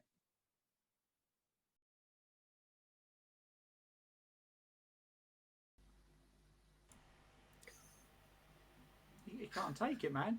I mean, it brings a tear to your eye, doesn't it? It's that little face. I can't take it. Leeds. I know it kind of went really. It really sort of let go, didn't it? At the end. Proper went somber, didn't it? I was like, oh Jesus. Exactly. Christ. Yeah. It was all really professional, and then all of a sudden, it was just his poor little heart just poured out, didn't it? I know. I had to. Bless him. I just wanted to give him a cuddle. I had to watch Burnley. I mean, that's fair enough. That makes most people cry, don't it? I was gonna say, yeah. I think you spend data on that. Jeez. But yes, there you go. There's Leeds. Can't disagree with any. Well, I mean, I can disagree with some bits. The bits where he thought Leeds would finish 5th last season was crazy. And Jesse Marsch keeping Leeds up. No, he didn't. He almost took them down.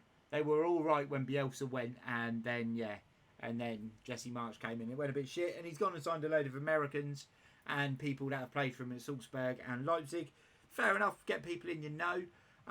You can't knock that. And they're decent players as well.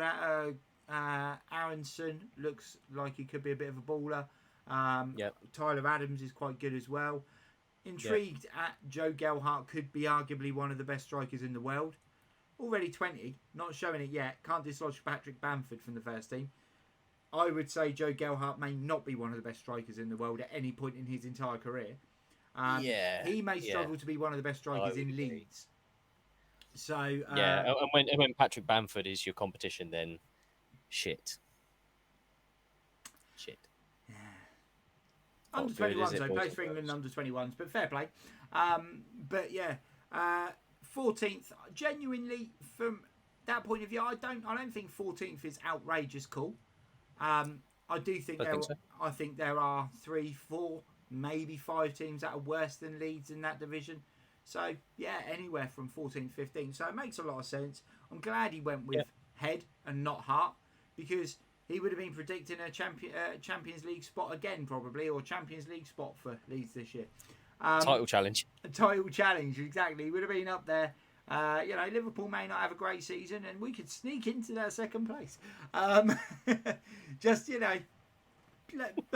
if anything, you just don't want to see Mulch's face at the end of the season on the last day looking like that.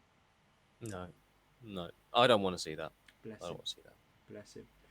Shall we quickly move on to the next one, because we are banging out of time, but the next two are quite quick, so we're all good. Who do we want? Go for it. Do we want Bournemouth? Which one of the newly promoteds do we want? Bournemouth or Forest? I think Ninja called Forest before I said Leeds, so can we go Forest? Cool. Let's go for the Forest. Hi guys, I'm Morris from the Unbelievable Streams podcast, and I support Nottingham Forest. Last season was a whirlwind. Obviously, at the start of the season, after 8 games, we were bottom of the league with 4 points, and we thought, here we go again. Steve Cooper comes in, takes over, grabs the city, the team, the club all together, and we go on an absolutely outstanding run, firing ourselves up to the playoffs. It was touch and go whether we're going to get automatics, but we got to the playoffs. Forest's record in the playoffs is absolutely shambolic. We've only ever won 1 playoff game in our entire history. So we thought, oh God, Sheffield United, here we go. But we got through to the final and scraped past Huddersfield in the playoff final. And we're back. We're back in the Premier League. The transfer window, it's been busy, and that was to be expected. We had a lot of loanees last season, and a couple of key players in Brees Samba and Lewis Graben have gone as well. So that's 7 players we've had to replace flat out, plus adding depth, because the depth that we have, purely, no disrespect, is not good enough for the Premier League. So, I mean, we've obviously, the main talking point was Jesse Lingard. He's coming on a free transfer. Big wages, but a 1-year contract. We managed to talk him to sign into us. So there's obviously something there. He's going to be the main focal point of the season. Big striker coming in a 1-year from Union Berlin. He looks like he's going to be a real demon up front. Hopefully he can score us a few goals. New contracts for Brennan Johnson as well. Steve Cooper's coming as well. That's just as big as any other signing we've done for the rest of the season. Nico Williams, Musa Niakate, strong signings, Omar Richards at left back, Lewis O'Brien from Huddersfield. We've signed a lot of players, and it is obviously a risk signing a lot of players. However, we've got to give it a go. The owner's not messing around. He's going, right, let's give it a go. We'll find sensible players. We're not overspending, I don't think. We're spending within our means. However, we have to do it, because we would not be competitive at all. So I feel like we're going to be competitive this season based on the transfer window. I think we need 2 or 3 more players, just to add a bit more depth. I feel like we could do with another striker. We've got Johnson, we've got a 1-year, we've got Sam Surridge, and that's it really. We haven't really got any more depth, so maybe another striker in there, just to chip in. We're going to get injuries. It's a long season. It's going to be a tougher season. I know there's less games in the Premier League, but the opposition you're playing is far superior to what you're playing, every week in the Championship. So another striker, possibly another centre half, just to assure things up. We've not got the biggest squad, but we've not got the smallest squad now. We have added 12 players this summer, so we could do with 1 or 2 reinforcements at the back and up front. Season expectations. I mean, the obvious expectation is to just survive relegation. I mean, any Forest fan will tell you we'll take 17th right now. Of course, that would be amazing. However, you do feel with the signings that we've made that's obviously not the target at Forest with the hierarchy and the manager. We don't want to be fighting relegation. We want to be giving it a go and being competitive. So I feel like we could do a bit better than everyone's making out. I think we're down at the moment as the whipping boys, and we've spent a lot of money, and we're a bit naive to the situation. I don't think we are. I think we're way more switched on than a lot of clubs are making out, and other fans of clubs are making out. I think the expectation obviously is to survive, but I think they're really aiming for a low mid-table finish, purely based on the recruitment that we've managed to bring in, because the players we've managed to bring in aren't the players that we thought we'd be able to bring in. They're a lot better than what we thought we'd be able to bring in. So that recruitment plan is going well. Sounds like they want 2 or 3 more. I'm going to go with lower to mid-table as the expectation. The owner wants as high as possible. So we'll see. We'll see how far he's willing to back the team.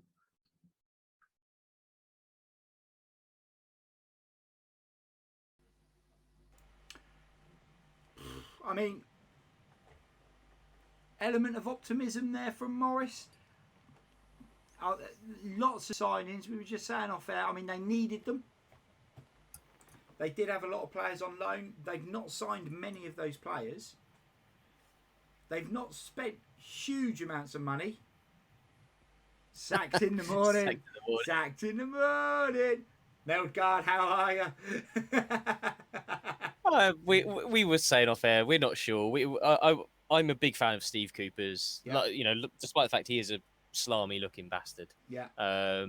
He is an absolute class act. Should have never ever been sacked by Swansea ever. No, it's crazy. Worked wonders there. Worked absolute wonders, and gets a gig at Forest. Works even more wonders.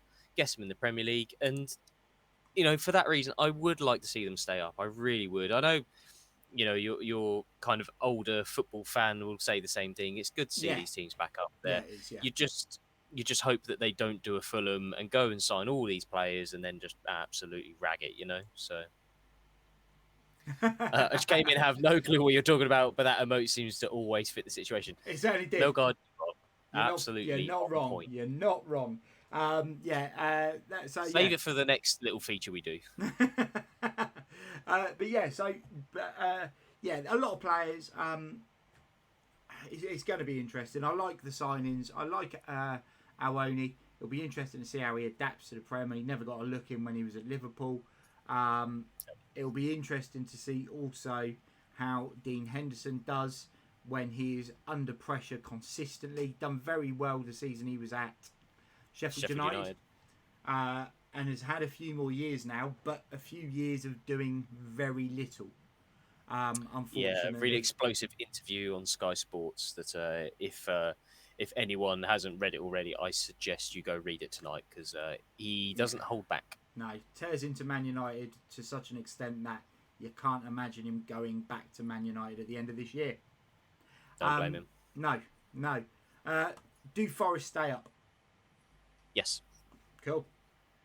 In which case, we'll move on and we'll hit our final person in the form of the very final down the local FM draft champion, who is a Bournemouth fan. Hey. Hello, I'm MagnaSam. I'm an AFCB Bournemouth.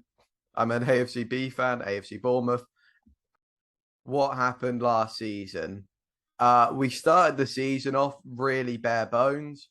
I think if you look at our first game, the bench is pretty much all just academy graduates. And we started off the season, I think it was 13 unbeaten. It was the record for champion, like the best start in the championship. So we started off the season really well. And then we started picking up some injuries come Christmas time. It started going less well. There are a few worries. It looked like at a point Blackburn were going to catch us for those automatic spots. But we always managed to be second, or I think the worst we ever were was third. Come January, and we brought in like 5 additions on deadline day, which were Freddie Woodman, who I've played once in the Cup, Todd Cantwell, who was never as good as we thought he would be. Who else was it? Oh, Sariki Dembele, who he's a really talented footballer, but I think he started about 2 games, but he's won a couple of games for us. And Nat Phillips at the back, who was just a monstrous centre half. And with those guys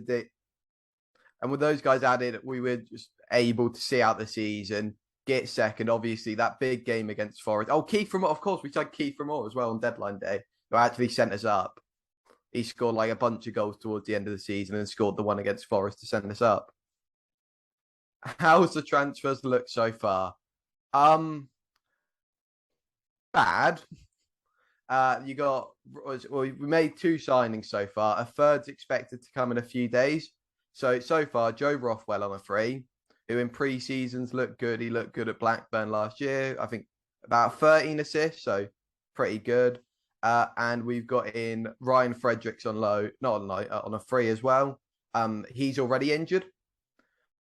So I'm not expecting the world from him because he had big injury issues at West Ham. He's not played an awful lot of football there, but he does have experience with Scott Parker at Fulham. He seemed to like the character. So I think those 2 are good additions. And it looks like we're going to bring in James Tavernier from Middlesbrough for about 10 million plus 2 million add-ons, which looks like a good signing, talented young midfielder. But the issue is going into the season, we have 1 fit senior centre-back, which isn't great. And he's Chris Metham, who was backup last year. Because the centre-backs we had last year, Lloyd Kelly is currently injured. Gary Cahill, he was released at the end of this deal, but he wasn't really playing. Like, I think from December onwards, he was barely playing, maybe January onwards. Then Nat Phillips, who was a loanee, and Liverpool want like 18 million for him, which just isn't his market value. So we're ending up with just Chris Metham. And then we also have James Hill, who's played 1 minute of Championship football. So whether he can make the step up is quite a big ask. We sold Zeno Ibsen Rossi to Cambridge, who played, I'd say, probably started about 10 games last year, but he was a centre-back. I'm not too picky at this point, so centre-back's a centre-back. It looks like going into the season, we're going to have to play 3 at the back with Jefferson Lerma, like our holding mid at centre-back, and like Adam Smith at right centre-back in a back 3. It's not great. What do you want or need? I think I touched on it there, but a centre-back desperately. Just anyone. We were linked to Tanganga for a period. That doesn't look like it's going to happen. Van der Berg, who was at loan on Preston, he's a Liverpool youngster.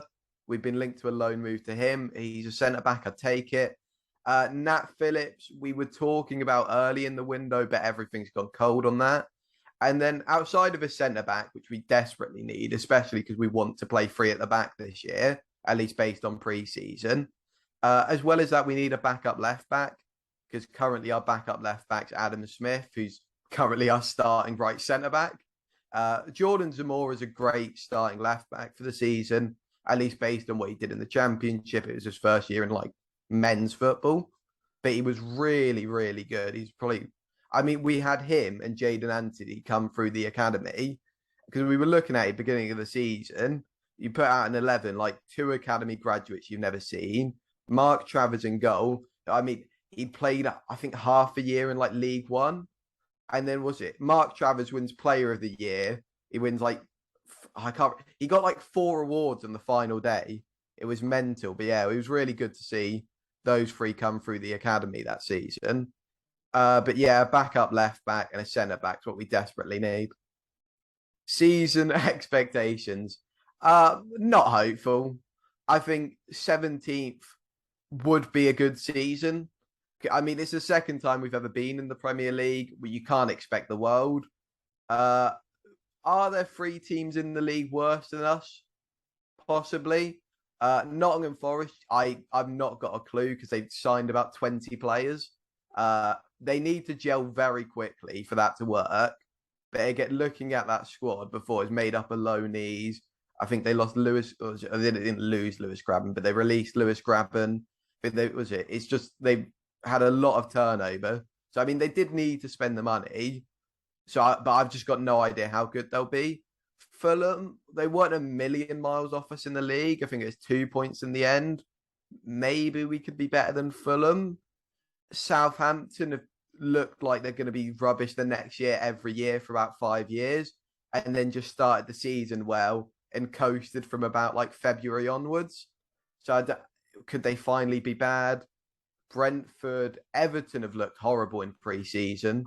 So there might be 3 teams in this league that are worse than us. I think that's a possibility. So hope for 17th.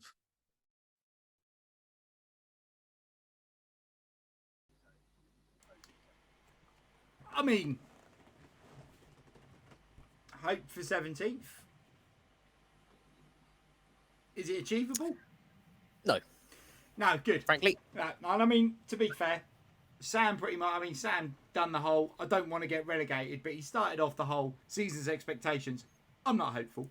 I think it's entertaining that they have 1 fit centre-back and they're going to go into the season playing 3 at the back.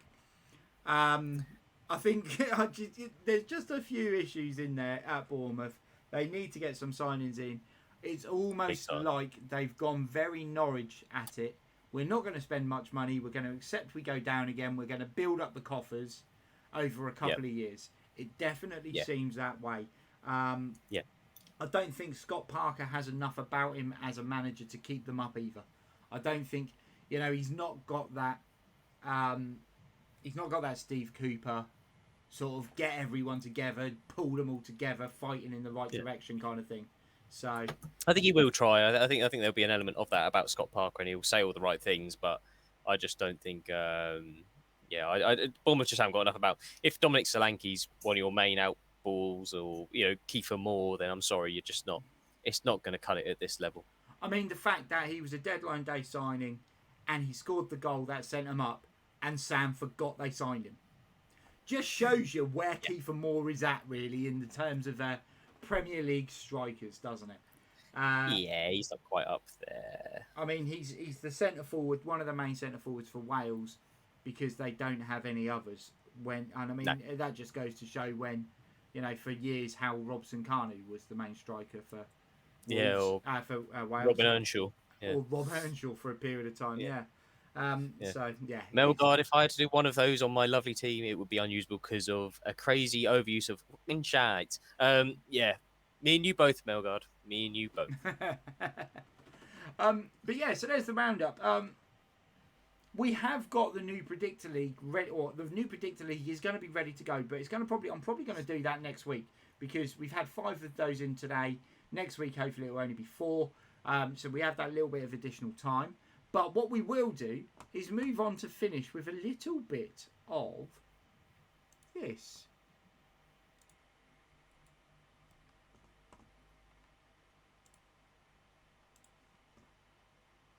You want how much for that? But it's shit. Bad eBay buys. Bad eBay buys of the week. We'll rattle through these. We'll rattle through these today because it is freaking warm, and we've now been going for nearly 2 hours. But altitude training. Altitude training, exactly. But today we have got. Let me just get it open so that I can fill you in on all the blanks. What's this thing called? eBay. eBay. There we go. First up, we have got match worn Georgie Hadji shirt versus Liechtenstein for Romania in 2009. Right? Right. Is there a picture of the shirt, or is it just a picture of him wearing the shirt? There are other pictures. I can't show you because they're on here. I just wanted to verify that, that's all. There are other pictures of said shirt. Now, my biggest concern with this, and I haven't investigated, but I'm pretty sure... Oh, there we go. So, my bad. It's because it doesn't show you the whole thing. So it says 09 October. 9th of October 1999. I was going to say, pretty sure Georgie Hadji retired long before 2009. But it says this item was bought from a reputable Brooks auction house in London. The shirt was sold by a Romanian club official.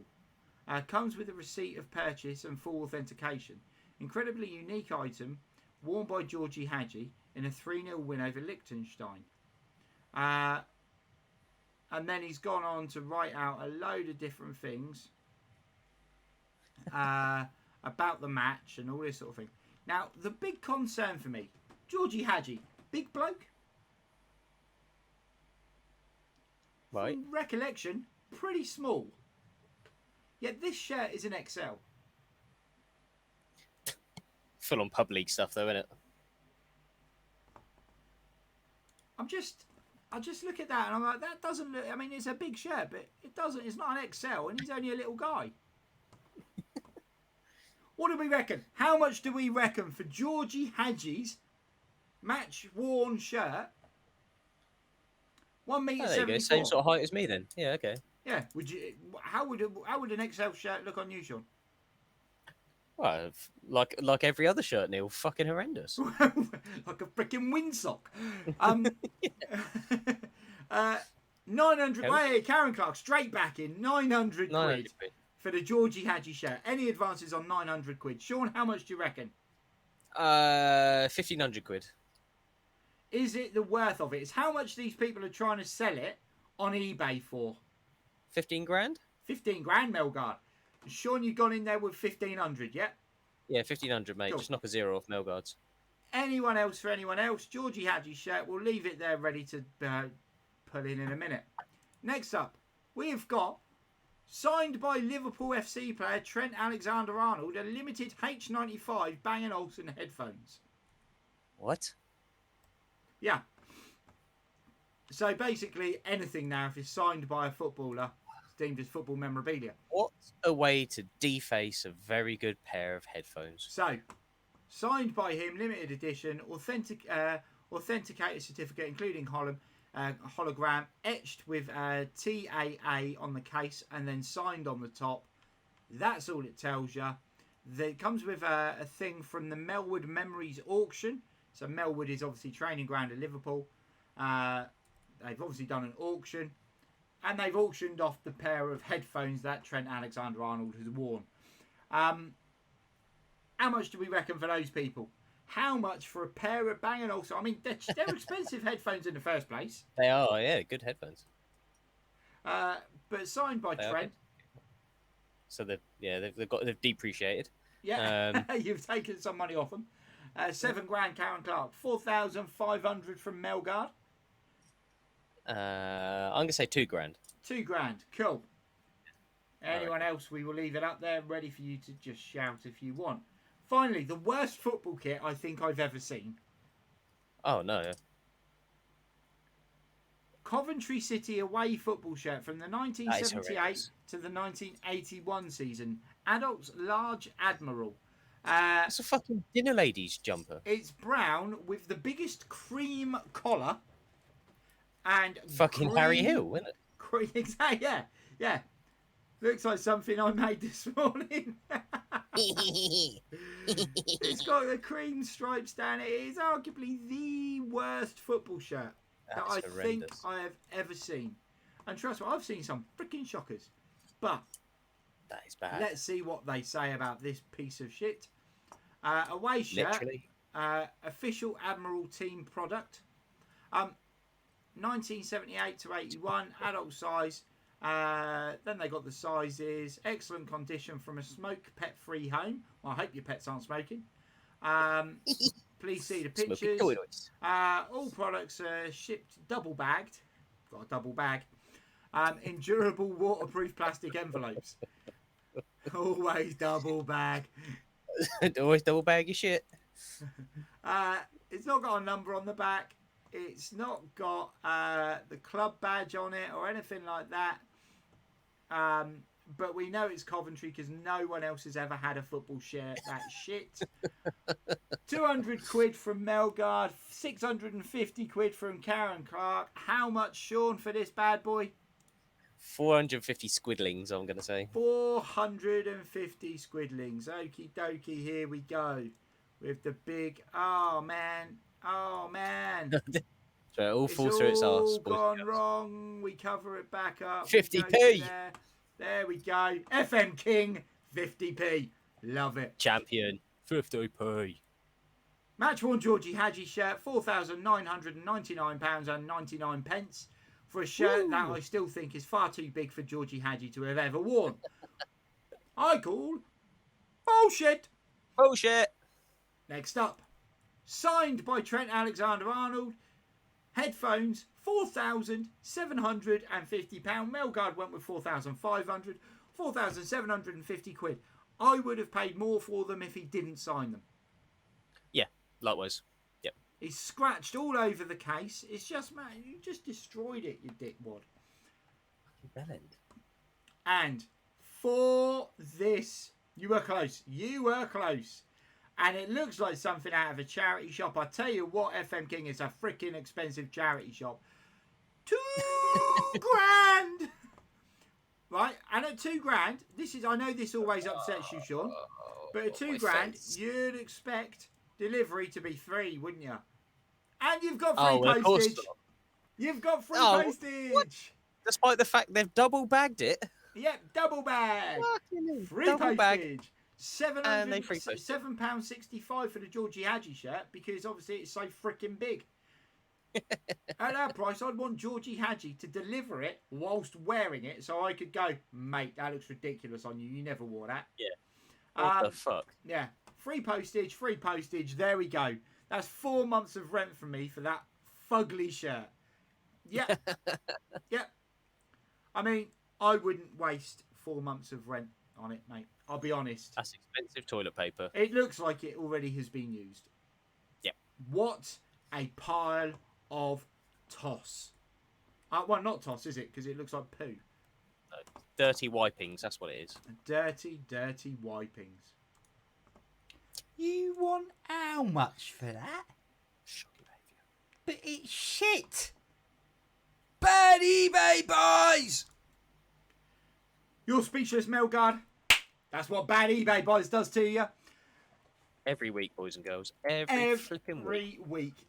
People. It has been an absolute pleasure having you all in here. Thank you so much for interacting with us today. Sean, back online tomorrow. Drumming away. Correct, Mundo. Cool. Yeah, So- 7 p.m. on twitch.tv/Sean himself. There we go. You will find Sean himself live tomorrow playing the drums. You will find me live again. I'm not going to be live again until Monday night, where I am in the finals of the FM Top Manager after romping through my group on Monday night. 13 points. I'd won my first 4 games. I gave up. I started playing my backup players. Who cares? I've already done it, hadn't I? People, Smack. FM Top Manager are doing Group D today, so we are going to go and fly over there and drop them a raid.